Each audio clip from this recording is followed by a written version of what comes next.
क्या हुआ? जब प्रयागराज महाकुंभ के दौरान एक साधु को गंगा स्नान करने से रोका गया, उसके बाद प्रयागराज के उस गंगा घाट पर जो चमत्कार हुआ, उसे देखकर आपके पैरों तले जमीन खिसक जाएगी। साल 2025 के जनवरी माह में प्रयागराज में सदी का सबसे बड़ा महाकुंभ लगने वाला है। यह महाकुंभ हर 12 साल में एक बार लगता है, यानी इस महाकुंभ का बहुत अधिक महत्व रहने वाला है। गंगा में स्नान करने का बहुत महत्व रहता है। इसी वजह से देश और दुनिया से कई लोग प्रयागराज के इस महाकुंभ में पहुंचने वाले हैं। लेकिन अभी हाल ही में जो घटना सबके सामने निकल कर आ रही है, उसने सभी के होश उड़ा दिए। जहां पर एक साधु महाराज को गंगा नदी में स्नान करने से रोका गया। कोई भी महाकुंभ साधुओं के बिना अधूरा है, क्योंकि यह साधु संतों के आगमन और स्नान से ही संपूर्ण माना जाता है। देव भर से साधु महाकुंभ शुरू होने के कई दिनों पहले ही प्रयागराज पहुंच जाते हैं। इस घटना की शुरुआत होती है मध्य प्रदेश के महेश्वर में रहने वाले राधानंद जी महाराज से।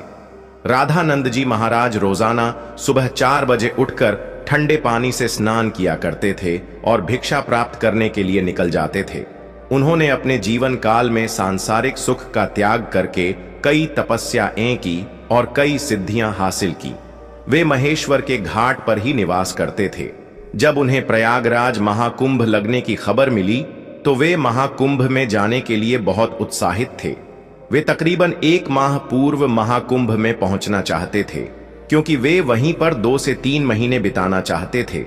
उनका ऐसा कहना था कि महाकुंभ वह पवित्र समय होता है जहां पर देवी देवता स्वयं उस स्थान पर मौजूद होते हैं। वहां पर तप करना, साधना करना, भगवान का ध्यान कर बहुत ज्यादा फलदायी होता है। अगले दिन सुबह राधानंद जी महाराज जब प्रयागराज पहुंचे तो सुबह के 8:30 बज रहे थे। सुबह 4 बजे उनका स्नान करने का दैनिक नियम था। उन्होंने सोचा, क्यों ना आज गंगा नदी का पवित्र स्नान किया जाए, और वे प्रयागराज के गंगा घाट पर पहुंच गए। उस स्थान पर गंगा नदी की सफाई का कार्य चल रहा था।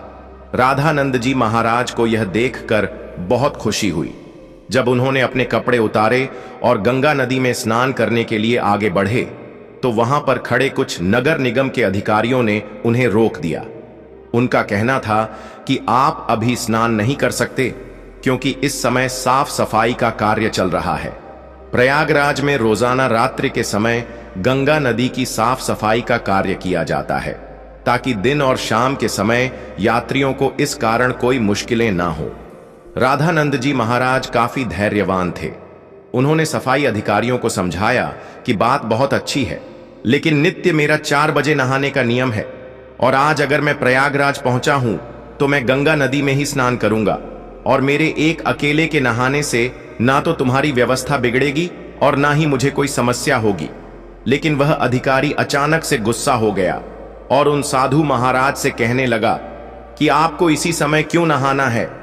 अभी पूरा दिन पड़ा हुआ है। क्या यहां पर तुम्हें कोई इंसान नहाता हुआ दिख रहा है?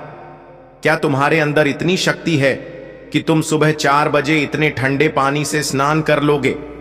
व्यर्थ की बातें बनाना छोड़ दो और यहां से चले जाओ। अभी तक तो राधानंद जी महाराज बहुत विनम्र थे, काफी धैर्यवान थे, लेकिन उस अधिकारी के अपशब्दों को सुनकर के अचानक उन्हें बहुत बुरा लगा। उनका ऐसा मानना था कि गंगा नदी पर किसी का अधिकार नहीं है। यह तो साक्षात भगवान शंकर की जटाओं से निकलती है, जिसके अंदर सभी को अपने पाप धोने का अधिकार है और उसके लिए कोई निश्चित समय नहीं हो सकता। लेकिन उस समय राधानंद जी महाराज ने उस अधिकारी को कुछ नहीं कहा और सामने घाट पर ध्यान अवस्था में बैठ गए। सबको लग रहा था कि वे साधु महाराज मान गए हैं और पीछे हट गए हैं। अब जब पुनः गंगा नदी के अंदर साफ सफाई की मशीनों को शुरू किया गया तो अचानक से एक बहुत बड़ी घटना घट गई। वे सभी मशीनें शुरू होने का नाम ही नहीं ले रही थीं। ऐसा लग रहा था मानो वह जाम हो गई हो या उनके अंदर बहुत सारा कचरा फंस गया हो। अधिकारियों ने मशीन को देखा, परखा और उसके अंदर का सारा कचरा बाहर निकाल दिया। सबको उम्मीद थी कि अब मशीनें कार्य करने लगेगी, लेकिन फिर जब मशीन शुरू की गई तो कोई भी मशीन चालू होने को तैयार ही नहीं थी। सभी अधिकारी बहुत हैरान थे, किसी की भी समझ नहीं आ रहा था। लेकिन जब मशीन चालू नहीं हुई तो कई मैकेनिकल इंजीनियरों की टीम को मशीन देखने के लिए बुलाया गया। उन सभी मैकेनिकों ने मशीनों को अच्छी तरह से जांचा परखा और यही पाया कि मशीन तो एकदम सही है, लेकिन इसके चालू न होने का कारण किसी को समझ नहीं आ रहा था। राधानंद जी महाराज अभी भी उसी घाट पर ध्यान अवस्था में बैठे हुए थे। गंगा नदी का साफ सफाई का कार्य उस दिन रुका हुआ था। सभी लोग बहुत हैरान थे। उस समय जो मैकेनिकल इंजीनियर वहां पर मशीन सही करने आया था, उसने जब राधानंद जी महाराज को देखा तो उसकी आंखें खुली की खुली रह गई। वह राधानंद जी महाराज के चरणों में गिर गया और बाबा उसे आशीर्वाद देने लगे। फिर वह सभी अधिकारियों को बताने लगा कि यह महेश्वर के सिद्ध महाराज हैं। बचपन के समय पर एक बार जब मुझे सांप ने डस लिया था तो इन्होंने ही अपने चमत्कार से मेरी जान बचाई थी। तब उस अधिकारी को अपनी गलती का एहसास हुआ। वह समझ चुका था अगर यह अपने दैनिक नियम के अनुसार 4 बजे गंगा स्नान करना चाहते थे तो मुझे इन्हें रोकने का अधिकार नहीं था। मैंने जो इनका अपमान किया, इन्हें भला बुरा कहा और गंगा नदी में स्नान करने से रोक दिया, उसी का परिणाम मशीनों की खराबी के रूप में हम भुगत रहे हैं। अब यही हमारी समस्या का समाधान कर सकते हैं। हमें इनसे माफी मांगनी पड़ेगी। सभी अधिकारी मिलकर राधानंद जी महाराज के पास गए, उनके चरणों में बैठ गए और हाथ जोड़कर कहा कि हमें इस बात का अंदाजा नहीं था कि आप एक दिव्य संत हैं। हमसे बहुत बड़ी भूल हो गई है। हमें आपको स्नान करने से नहीं रोकना चाहिए था। राधानंद जी महाराज अभी भी बहुत विनम्र थे। उन्होंने अधिकारियों से कहा कि यह जरूरी नहीं है कि कोई संत चमत्कारी खोखे तभी ही उसे गंगा नदी में स्नान की अनुमति दी जाए। गंगा नदी के ऊपर साधु संतों का सबसे पहला अधिकार है। सभी अधिकारियों ने उनसे हाथ जोड़कर कहा, अब आप गंगा नदी में स्नान कर सकते हैं। हम आपसे बहुत माफी चाहते हैं। राधानंद जी महाराज समझ चुके थे कि सभी अधिकारियों को उनकी गलती का एहसास हो गया है। उनका अभिमान दूर हो गया है। उन्होंने विनम्रता पूर्वक उन अधिकारियों से कहा कि तुम चिंता क्यों करते हो? अभी समय कहां बीता है? जरा अपनी घड़ी में समय तो देखो, आखिर क्या बजे हैं? जब सभी अधिकारियों ने अपनी घड़ी में समय देखा तो उनके रोंगटे खड़े हो गए, क्योंकि उस समय सुबह के 4 बज रहे थे। किसी भी अधिकारी को यह समझ नहीं आ रहा था आखिर इतना बड़ा चमत्कार कैसे हुआ। आखिर राधानंद जी महाराज ने अपने चमत्कार से समय को कैसे पलट दिया। इतना बड़ा चमत्कार देखकर सभी अधिकारी उनके चरणों में गिर गए और बाबा की जयकार लगाने लगे।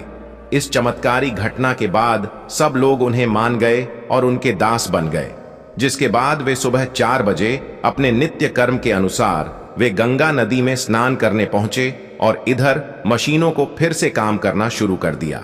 सारी मन एक साथ चालू हो चुकी थी, जिससे यह प्रमाणित हो गया कि यह मशीनें केवल रामानंद जी महाराज के इशारे का इंतजार कर रही थी। जैसे ही उन्होंने अधिकारियों का अभिमान चूर किया और गंगा नदी में स्नान किया, वैसे ही फिर से मशीनें चल पड़ी। यह बहुत बड़ा चमत्कार था जो हाल ही में प्रयागराज के महाकुंभ में हुआ है। वास्तव में दोस्तों, यह भूमि साधु संतों की भूमि है। यहां पर साधु संतों का ना तो अपमान किया जा सकता है और ना ही उन्हें छो समझा जाता है। इस देश का हर संत इस देश के लिए कुछ ना कुछ करता है और भक्तों को अध्यात्म के मार्ग से जोड़ता है। हमें कभी भी उनका अपमान नहीं करना चाहिए और ना ही उन्हें छोटा समझना चाहिए। इस पूरी घटना को लेकर आपके क्या विचार है, हमें नीचे कमेंट बॉक्स में जरूर बताइएगा। अगर वीडियो आपको पसंद आई हो तो लाइक जरूर करें, साथ ही चैनल को सब्सक्राइब करके बेल आइकॉन को प्रेस कर लें। हर महादेव।